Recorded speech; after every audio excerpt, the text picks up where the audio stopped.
My dear friend, railway NTPC special practice set का यह practice set number 9 है। इसमें रेलवे के प्रीवियस ईयर पेपर को सम्मिलित किया गया है। आगामी रेलवे एनटीपीसी परीक्षा के लिए यह काफ़ी महत्वपूर्ण होने वाला है, क्योंकि आप भी जानते हैं रेलवे में 50% प्रश्न प्रीवियस ईयर पेपर से ही पूछे जाते हैं।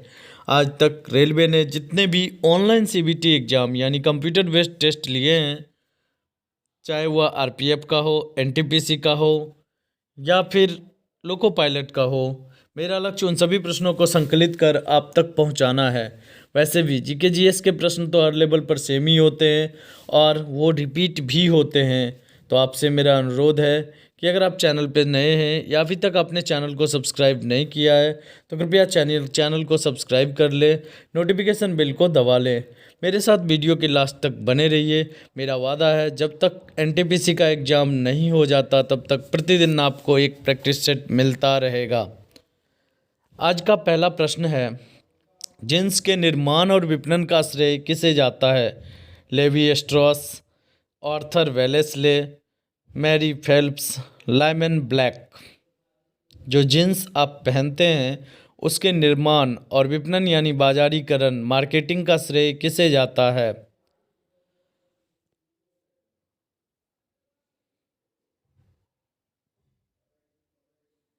यहाँ पे आपका सही आंसर होगा ए नंबर, लेवी स्ट्रॉस। यही आप जींस में LEVI' जो देखते हैं वो यहाँ पे फुल फॉर्म इन्हीं के नाम का है, लेवी स्ट्रॉस का, जिसे आप लेवाइस का जींस कहते हैं। तो जींस के निर्माण और विपणन का श्रेय किसे जाता है? लेवी स्ट्रॉस को इसका श्रेय जाता है। पंडित जसराज किस क्षेत्र में प्रख्यात हैं? शास्त्रीय नर्तक, सितार वादक, शास्त्रीय संगीतकार, तबला कलाकार।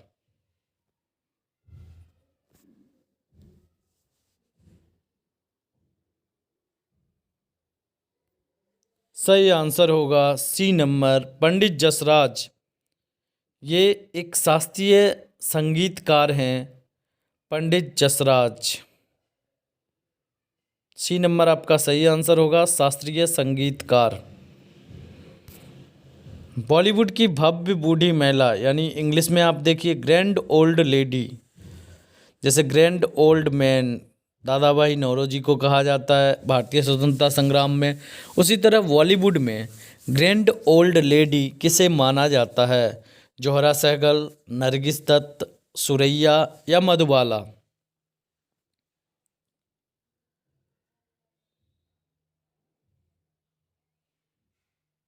तो यहाँ पे आपका सही आंसर होगा ए नंबर, यानी ग्रैंड ओल्ड लेडी, बॉलीवुड की grand old lady Zohra Sehgal कहलाती है। ए नंबर आपका सही आंसर होगा जोहरा सहगल। ये सारे प्रश्न एनटीपीसी 2015-16 में जो एग्ज़ाम हुआ था उसमें पूछा गया है। यदि आप फिलिथेओ द्वीप में हैं तो किस देश में होंगे? यानी फिलिथेओ द्वीप किस देश में स्थित है? आपको इसका आंसर देना है। श्रीलंका, लक्षद्वीप, मालदीव्स, थाईलैंड। किस देश में फिलिथेओ द्वीप स्थित है?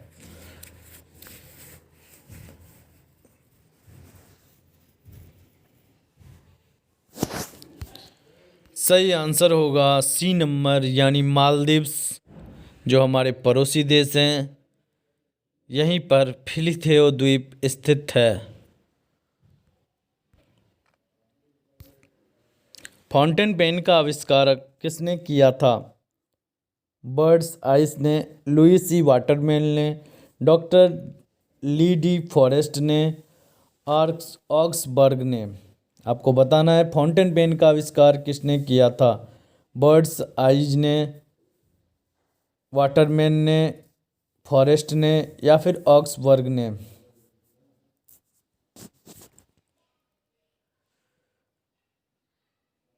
तो यहाँ पे आपका सही आंसर होगा बी नंबर, लुईस सी वाटरमैन ने फाउंटेन पेन का आविष्कार किया था, जिसका उपयोग अंतरिक्ष यान में या ऊंचाई पे जाने पर फाउंटेन पेन का उपयोग किया जाता है।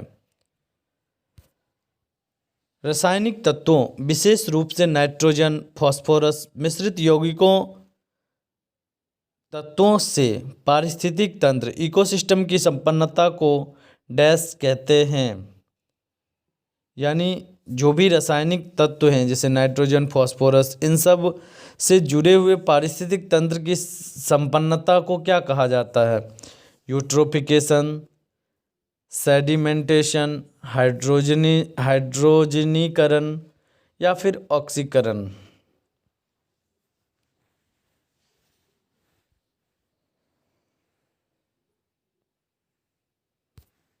सही आंसर होगा ए नंबर, यानी यूट्रोफिकेशन कहलाता है। रासायनिक तत्व विशेषकर नाइट्रोजन और फास्फोरस की उपस्थिति में जो पारिस्थितिक तंत्र का संपन्न होता है, जो पारिस्थितिक तंत्र समृद्ध बनता है, उस प्रक्रिया को हम क्या कहते हैं? इसे हम यूट्रोफिकेशन कहते हैं। ए नंबर आपका सही आंसर होगा। असंगत को चुनें। Incisor, canine, molar, bones. ये साइंस का भी प्रश्न हो सकता है और रीजनिंग का भी प्रश्न हो सकता है। ये पूछे गए प्रश्न हैं, आपको बताना है इसमें से असंगत कौन सा है।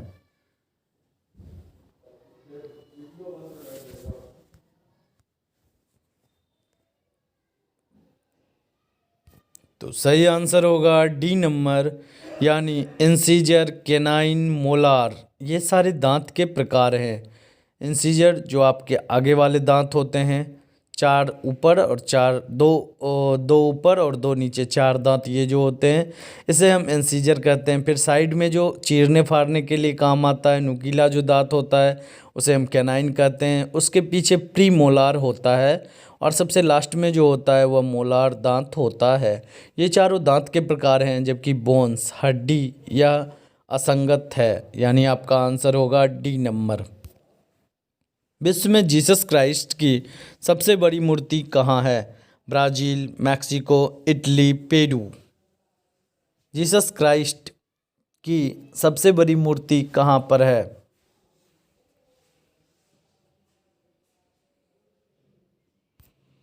यहाँ पे सही आंसर होगा बी नंबर, यानी मैक्सिको में जीसस क्राइस्ट की सबसे बड़ी मूर्ति है।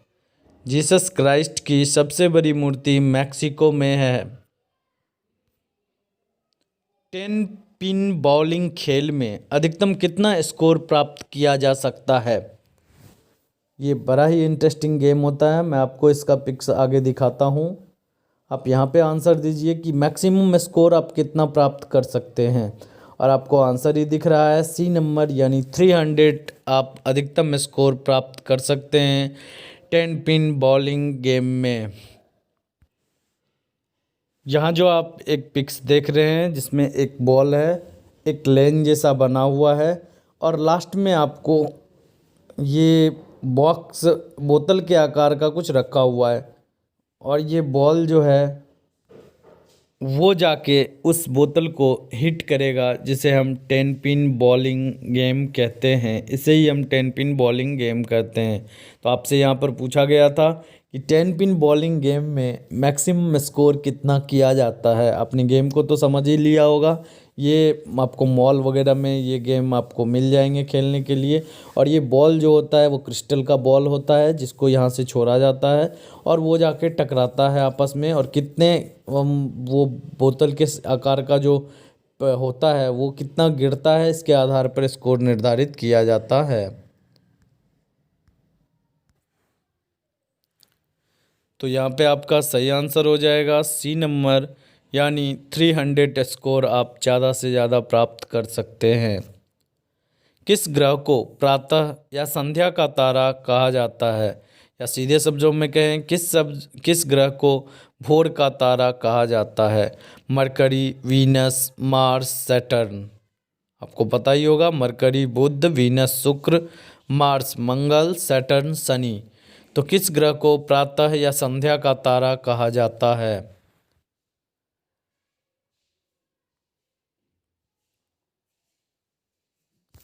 यहाँ पे सही आंसर होगा बी नंबर, यानी वीनस को ही प्रातः या संध्या का तारा कहा जाता है। वीनस यानी शुक्र को। और शुक्र जो है वह सबसे गर्म ग्रह भी है। तो आपको ये दोनों ही प्रश्न याद, दोनों का ही आंसर शुक्र होगा, आपको याद रखना है। वीनस ही आंसर होगा। सबसे गर्म ग्रह या फिर प्रातः का तारा या संध्या का तारा पूछा जाए तो वो भी वीनस ही होगा। प्रातः का तारा या संध्या का तारा इसलिए कहा जाता है क्योंकि सुबह के टाइम में और रात के टाइम में, जिस समय शाम होता है उस समय आपको जब धुंधला, जिस समय सूर्य का प्रकाश थोड़ा कम होता है, उस समय यह ग्रह आपको दिखाई देगा। निम्नलिखित में से किसकी उच्च स्तर में उपस्थिति से मधुमेह डायबिटीज होता है? Fructose, sucrose, glucose, saccharides. आपको आंसर देना है किसकी हाईएस्ट मात्रा जब हो जाती है और उसे यह मधुमेह कहते हैं। तो यहाँ पे आपका सही आंसर होगा सी नंबर, यानी ग्लूकोज की हाईएस्ट उपस्थिति के कारण मधुमेह या डायबिटीज रोग होता है। जो हमारे बॉडी में अग्नाशय के बीटा कोशिका से जो इंसुलिन स्रावित होता है वह ग्लूकोज को पचाने में मदद करता है। इंसुलिन ग्लूकोज को तोड़ने में मदद पहुंचाता है। इसीलिए जो डायबिटीज़ के पेशेंट होते हैं, जिनका डायबिटीज़ का स्टेज ज़्यादा होता है, उन्हें इंसुलिन की सुई दी जाती है। तो ग्लूकोज की अधिक मात्रा के कारण मधुमेह या डायबिटीज़ रोग होता है। और इसीलिए जितने भी वाइट सब्सटेंस होते हैं, चाहे वो चीनी हो या फिर चावल हो, दूध, एक्सेस मात्रा में दूध हो, इन सभी चीज़ों को मना किया जाता है मधुमेह के पेशेंट को लेने के लिए। पल्लव वंश के कौन सा राजा संस्कृत नाटक भी लिखा करते थे? आपका ऑप्शन है राज राजा चोल, महेंद्र वर्मन वन, राज सिम्हा, विक्रमादित्य। कौन से राजा पल्लव वंश के ऐसे थे जो संस्कृत नाटक लिखा करते थे?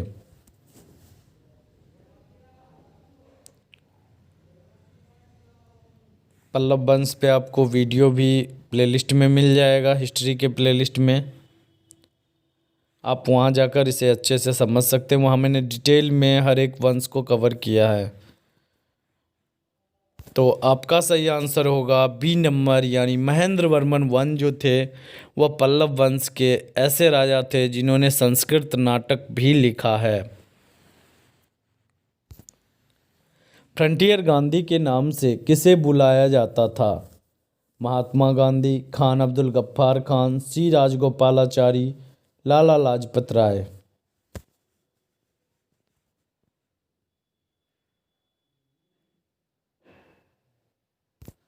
सही आंसर होगा बी नंबर, खान अब्दुल गफ्फार खान को फ्रंटियर गांधी के नाम से जाना जाता था।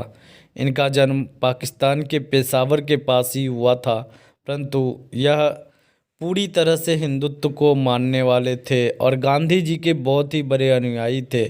इसीलिए इनके उपनाम जो भी इनको दिए गए उसमें गांधी शब्द का प्रयोग किया गया। तो फ्रंटियर गांधी यानी सीमांत गांधी के नाम से खान अब्दुल गफ्फार खान को जाना जाता था। नोट्रे डेम कैथेड्रल कहाँ स्थित है?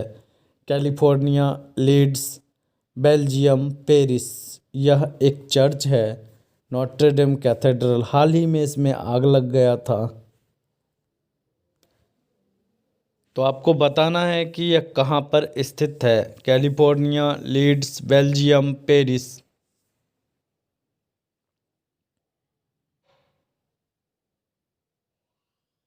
सही आंसर होगा डी नंबर, यानी यह नोट्रे डेम कैथेड्रल जो है यह पेरिस में स्थित है और यह पेरिस का एक सबसे बड़ा चर्च है, घूमने का स्थान भी है। तो आपका सही आंसर होगा डी नंबर। मैं आपको इसका पिक्चर दिखाता हूँ बाहर से। यहाँ पे जो पिक्स आप देख रहे हैं यह नोट्रे डेम कैथेड्रल का है। एक बहुत ही खूबसूरत जगह पेरिस का घूमने के लिए, विजिटर्स के लिए। और इसमें ही हाल ही में कुछ ही दिनों में आग लगी थी, बट उसे फिर से रिपेयर करवा दिया गया था।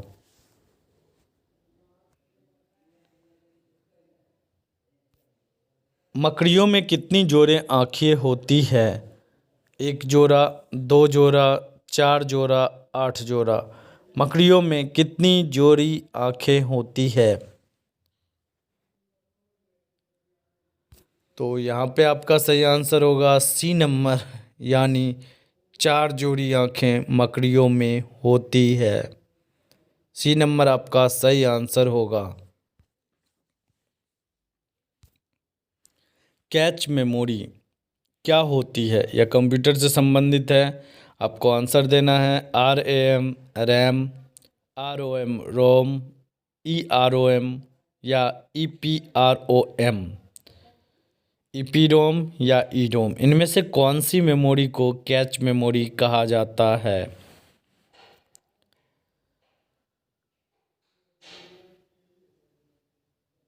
सही आंसर होगा ए नंबर, यानी रैम। मैं आपको यहाँ पे हर एक का फुल फॉर्म बताता हूँ। RAM random access memory, cache memory, catch memory दोनों ही चीज़ कही जाती है। तो यह जो होता है वह टेम्पोरली मेमोरी होता है। जैसे आप सिंपली मैं बताता हूँ, गूगल में जब आप टाइप करने के लिए जाते हैं तो और भी कुछ नीचे लिख के जिस चीज़ को आप टाइप करना चाहते हो, एक बार टाइप किया है, दोबारा वही चीज़ टाइप करने के लिए गए तो वो आपको नीचे लिख के आता है। इस तरह की जो मेमोरी का उपयोग किया जाता है वह कैश मेमोरी होता है, रैंडम एक्सेस मेमोरी। और यह टेम्पोरली मेमोरी होती है। जबकि रीड ओनली मेमोरी, सेकंड जो ऑप्शन है रोम, यह परमानेंट मेमोरी होती है, ROM रीड ओनली मेमोरी। अगर आप रैम की बात करें तो यह पावर ऑफ होने के बाद अगर कंप्यूटर आपका बंद हो जाता है तो वह मेमोरी समाप्त हो जाती है। और रोम जिसे आप सेव कर देते हैं उसके बाद वह रोम में चला जाता है। EPROM, कभी आपको इसका भी फुल फॉर्म पूछा जाए तो आप जान लीजिए, इरेजेबल रीड ओनली मेमोरी। कभी EPROM का फुल फॉर्म पूछ दिया जाए तो erasable programmable read only memory. मतलब ये हुआ, सी नंबर को आप देखें, इरेजेबल रोम, यानी रोम का मतलब होता है रीड ओनली मेमोरी। एक बार अगर आप उसमें जो जो चीज़ डाल दिए उसको आप फिर से रिमूव नहीं कर सकते हैं, उसको आप एडिट नहीं कर सकते हैं। लेकिन इरेजेबल रीड ओनली मेमोरी में आप उसे पूरी तरह से हटा के फिर से उसको रीराइट कर सकते हैं। और इरेजेबल प्रोग्रामेबल रीड मेमोरी में आप उसे इरेज भी कर सकते हैं और दोबारा उसका प्रोग्रामिंग भी कर सकते हैं। तो ये कैश मेमोरी के टाइप में सबसे पहला आपका ए नंबर आपका आंसर सही होगा, रैम, क्योंकि रोम जितने भी होते हैं वह कैश मेमोरी नहीं होते हैं। बल की SI यूनिट क्या है? Kelvin, Newton, pascal, volt. तो यहाँ पे आपका सही आंसर होगा बी नंबर, यानी फोर्स का जो यूनिट होता है वह न्यूटन होता है। Force is equal to F is equal to M/A, यानी मास इंटू एक्सेलरेशन के मल्टीप्लिकेशन को ही हम फोर्स कहते हैं। यह एक सदिश राशि होता है, यानी इसमें द्रव्यमान के साथ साथ दिशा भी होती है। और जहाँ तक बात करें ऑप्शन की, तो केल्विन जो होता है वह तापमान का मापक होता है, पास्कल दबाव का मापक होता है और वोल्ट विभवांतर का मापक होता है। 1980 में अखिल इंग्लैंड चैंपियनशिप में सर्वप्रथम किस भारतीय बैडमिंटन खिलाड़ी ने पुरुष एकल खिताब जीता था? प्रकाश पादुकोण, पुलेला गोपीचंद, सैयद मोदी, चेतन आनंद। और अक्सर इसी तरह के प्रश्न देखने को मिले हैं कि पहला जो जो भी गेम्स हैं, चाहे वो वर्ल्ड कप हो या फिर फुटबॉल वर्ल्ड कप हो, फीफा वर्ल्ड कप हो, इस तरह के जितने भी प्रश्न, एशियाई गेम्स हो, कॉमनवेल्थ गेम्स हो, उसमें पहले गेम्स से क्वेश्चन पूछे गए, इसमें किसने जीता, कौन रनर अप रहा, इस तरह के प्रश्न देखने को मिले थे पिछले NTPC के एग्ज़ाम में। हो सकता है इस बार भी पैटर्न सेम ही हो। तो वर्ष 1980 में अखिल इंग्लैंड चैंपियनशिप में सर्वप्रथम किस भारतीय बैडमिंटन खिलाड़ी ने पुरुष एकल खिताब जीता था? और नाम भी इंटरेस्टेड है। पहला नंबर है आपका प्रकाश पादुकोण, दूसरा है पुलेला गोपीचंद, सी नंबर है सैयद मोदी और डी नंबर है चेतन आनंद।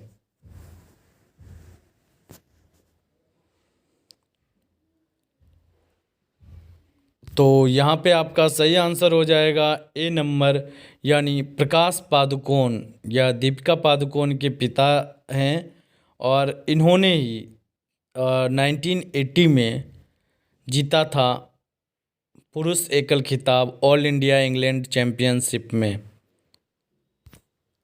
चित्तौड़गढ़ किस वंश की राजधानी थी? चौहान वंश, सिसोदिया वंश, हाड़ा वंश, राठौड़ वंश। चित्तौड़गढ़ किस वंश की राजधानी थी?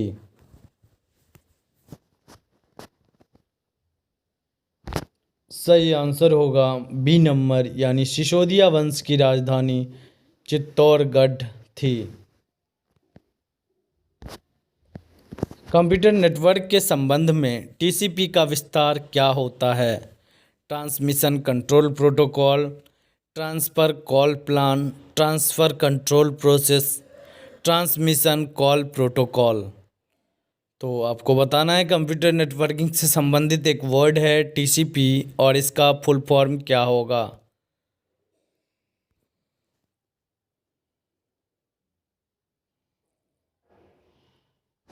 तो यहाँ पे आपका सही आंसर हो जाएगा A number, transmission control protocol, TCP, transmission control protocol.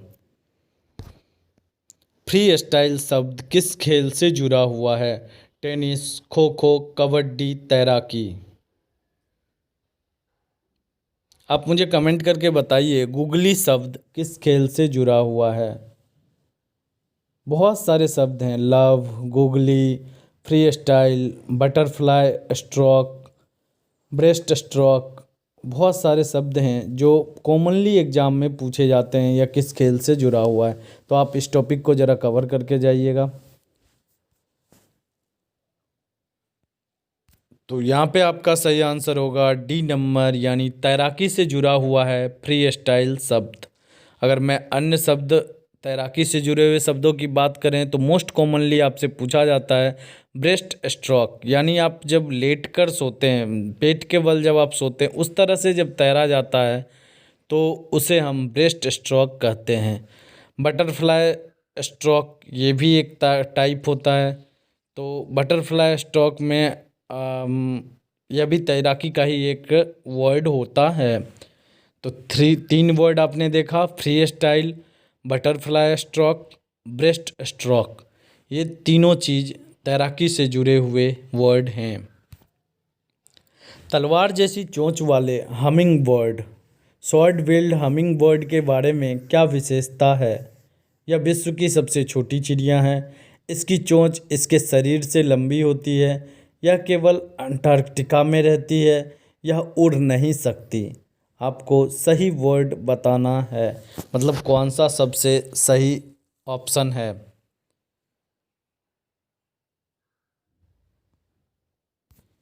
तो यहाँ पे आपका सही आंसर होगा बी नंबर, इसकी चोंच इसके शरीर से लंबी होती है। और यह हमिंग बर्ड जो होती है यह सबसे छोटी चिड़िया कहलाती है। तो यहाँ पे आपसे पूछा गया है कि विशेषता क्या है, विशेष क्या है, तो बी नंबर आपका सही आंसर होगा, इसकी चोंच इसके शरीर से लंबी होती है। मैं आपको पिक्स दिखाता हूँ।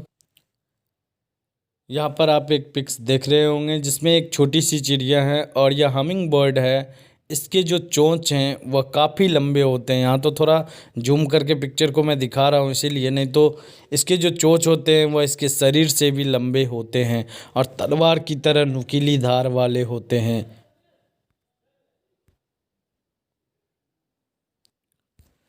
अगला प्रश्न है, भारत का पहला सुपर कंप्यूटर किसे माना जाता है? आदित्य, विक्रम 100, परम 8000, शास्त्र टी। सुपर कंप्यूटर का उपयोग अनुसंधान कार्यों में किया जाता है। इसका आज भी रख रखाव कम से कम एक छोटा सा जो आपका रूम होता है, जो कमरा होता है, उतने बड़े स्पेस में इस कंप्यूटर को स्थापित किया जाता है और बड़े बड़े अनुसंधानों में सुपर कंप्यूटर का इस्तेमाल किया जाता है। तो भारत का पहला सुपर कंप्यूटर कौन सा था? तो यहाँ पे आपका सही आंसर होगा सी नंबर, परम 8000 भारत का पहला सुपर कंप्यूटर था। सी नंबर आपका सही आंसर होगा, परम 8000। पॉर्क्स ऑब्जर्वेटरी कहाँ स्थित है? यूएसए, यूएस, रसिया, ऑस्ट्रेलिया।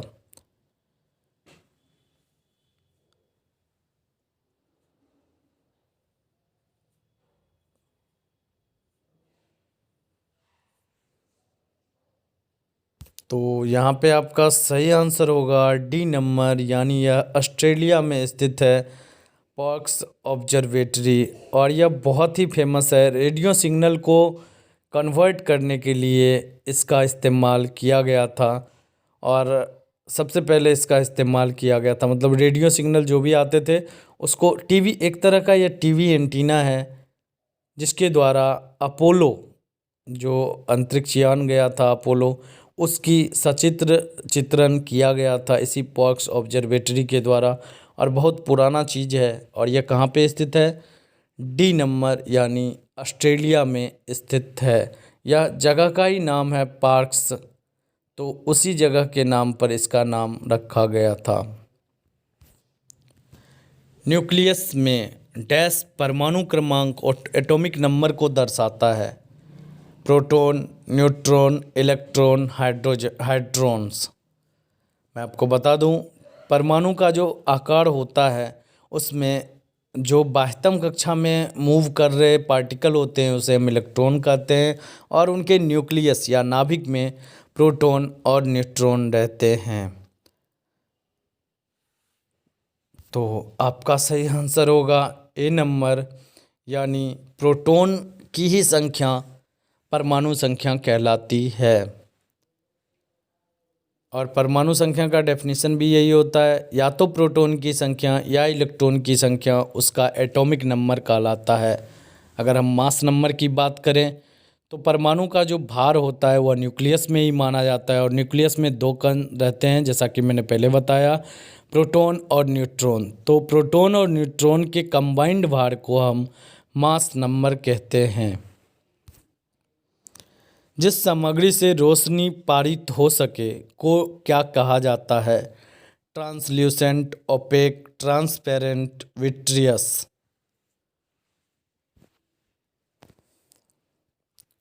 तो यहाँ पे सही आंसर होगा सी नंबर, यानी ट्रांसपेरेंट। जिस सामग्री से होकर लाइट पास कर जाती है उसे हम ट्रांसपेरेंट या पारदर्शी कहते हैं। ओपेक जिससे पास ना करे, जिससे होकर लाइट पास ना करे, उसे हम अपारदर्शी कहते हैं। ट्रांसल्यूसेंट जैसे जो धुंधला, जैसे कचरा मिला हुआ पानी होता है हल्का सा, तो उस तरह के पानी से एक तरफ से दूसरे तरफ लाइट थोड़ा बहुत पास करता है, ज़्यादा नहीं पास करता है, तो उसे हम ट्रांसल्यूसेंट कहते हैं, यानी अर्धपारदर्शी। ट्रांसपेरेंट मतलब पारदर्शी, ओपेक मतलब अपारदर्शी, और ट्रांसल्यूसेंट मतलब अर्धपारदर्शी। निम्नलिखित में से किस नदी का उद्गम स्थल तिब्बत में है? गोदावरी, महानदी, ब्रह्मपुत्र, सोन।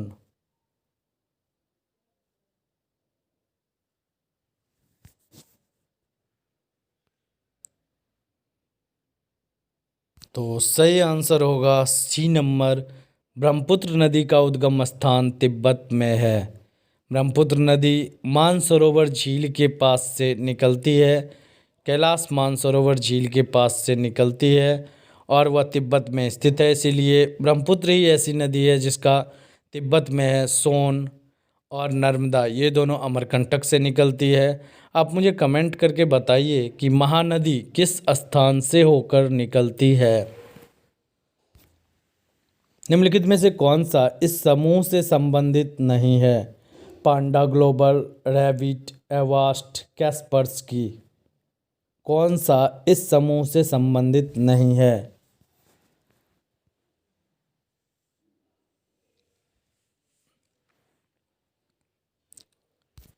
तो आपका सही आंसर होगा बी नंबर, यानी रैबिट कोई भी इन सभी से संबंधित नहीं है। जबकि अन्य सभी, अगर बात करें एवास्ट की, तो यह कंप्यूटर एंटीवायरस होता है, पीसी के लिए भी और मोबाइल के लिए भी इसका एंटीवायरस आता है। कैस्पर्स की, यह भी एक तरह का इंटरनेट सिक्योरिटी एंड एंटीवायरस है। अगर बात करें पांडा ग्लोबल का, तो यह भी एक इंटरनेट सिक्योरिटी एंड एंटीवायरस है, जबकि रैबिट बस ऐसे ही इसने नाम रैबिट घुसा दिया है यहाँ पे और ऑप्शन को मतलब क्लोज करने के लिए। और यहाँ पे ए, सी और डी ये सभी एंटीवायरस हैं, जबकि बी का इससे कोई रिलेशन नहीं है। रैबिट मतलब चूहा। कंपाइलर क्या है? Hardware, software? ना तो हार्डवेयर ना ही सॉफ्टवेयर, या फिर कार्ड। आपको बताना है कंपाइलर क्या है।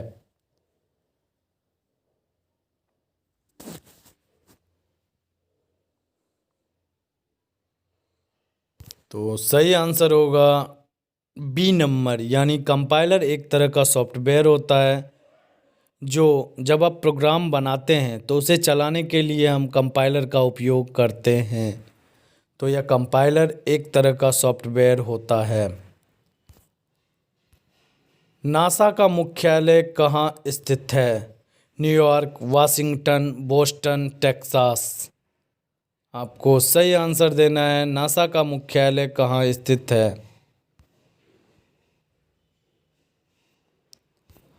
तो यहाँ पे आपका सही आंसर होगा बी नंबर, यानी वाशिंगटन डीसी में नासा का मुख्यालय स्थित है। आपसे एग्जाम में एक और क्वेश्चन पूछा जा सकता है, नासा का फुल फॉर्म क्या है? National aeronautics and space administration. आप इसका फुल फॉर्म पक्का ही याद कर लीजिए, क्योंकि ये एग्ज़ाम में पूछे भी गए हैं और आगे भी पूछे जा सकते हैं। National aeronautics and space administration. निम्नलिखित में से किस नदी का उद्गम स्थल तिब्बत में है? ये प्रश्न फिर से रिपीट हो रहे हैं। उष्णता से संबंधित भौतिक विज्ञान की शाखा को क्या कहते हैं? Optics, acoustics, thermodynamics, relativity? उष्णता यानी हीट, जो गर्मी होता है, उससे संबंधित भौतिक विज्ञान की शाखा को क्या कहा जाता है?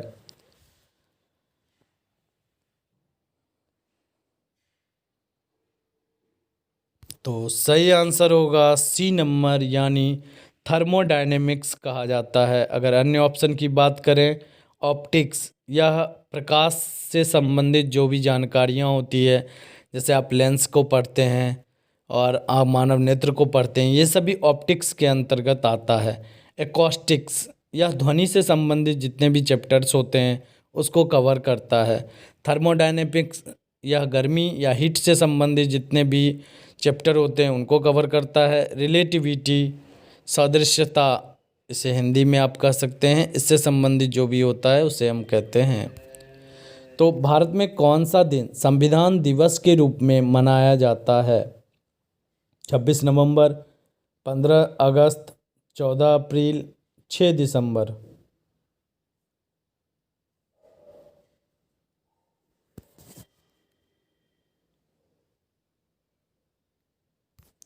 सही आंसर होगा ए नंबर, यानी संविधान दिवस 26 नवंबर को मनाया जाता है। किसी भी उत्पाद के पैकेज पर अंकित एमआरपी का अर्थ क्या होता है? Marginal retail price, maximum retail price, monopoly retail price, maximum recycled product. जब आप सामान खरीदने के लिए जाते हैं, आप वहाँ पे दो तीन चीज़ अवश्य देखते होंगे, एक एमआरपी और दूसरा जहाँ पे दाम आपका लिखा रहता है, और उसके बाद आप एमएफजी, मैन्युफैक्चरिंग डेट और एक्सपायरी डेट, ये चीज़ चेक करके ही आप किसी प्रोडक्ट को, पैकेज प्रोडक्ट को खरीदते हैं। तो आपको बताना है एमआरपी का फुल फॉर्म क्या होता है।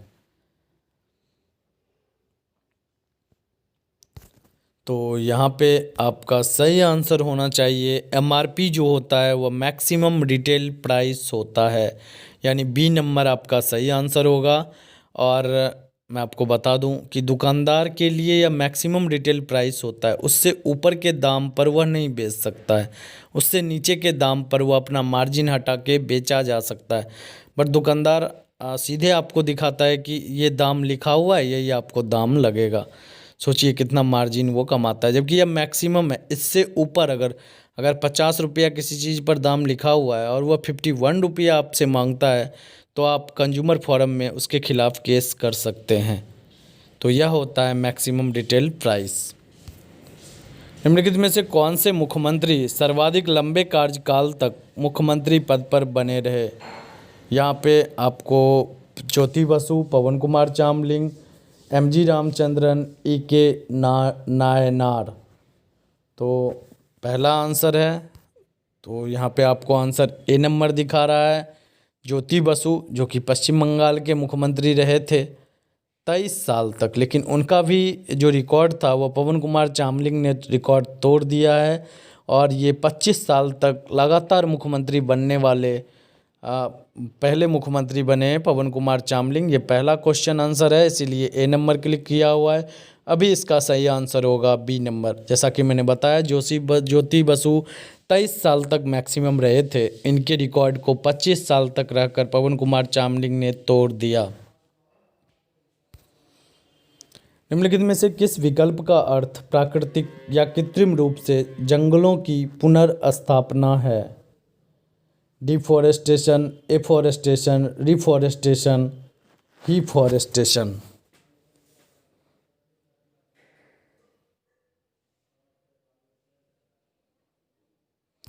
तो सही आंसर होगा सी नंबर, रिफॉरेस्टेशन। मैं थोड़ा आपको इन सभी में डिफरेंस बताता हूँ। डिफॉरेस्टेशन का मतलब होता है जंगल पहले से है, आप उसे काट रहे हैं, तो उसे डिफॉरेस्टेशन कहा जाता है। एफॉरेस्टेशन, जिस जगह बंजर पड़ी हुई भूमि है वहाँ पे पहली बार आप जंगल उगाने का प्रयास कर रहे हैं, तो वह एफॉरेस्टेशन कहलाता है। रिफॉरेस्टेशन, जंगल था, समाप्त हो गया, फिर उसी जगह पे आप नए जंगल को लगाने का प्रयास कर रहे हैं, तो वह रिफॉरेस्टेशन कहलाता है।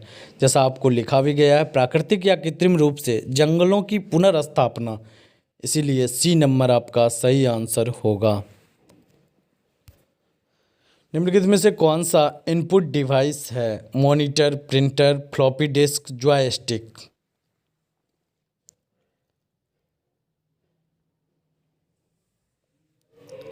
तो सही आंसर यहाँ पे होगा डी नंबर, जॉयस्टिक एक इनपुट डिवाइस है। जब आप कंप्यूटर गेम्स खेलते हैं तो उसमें left, right, up and down घूमने के लिए आप जिस की का इस्तेमाल करते हैं वह की जॉयस्टिक कहलाता है।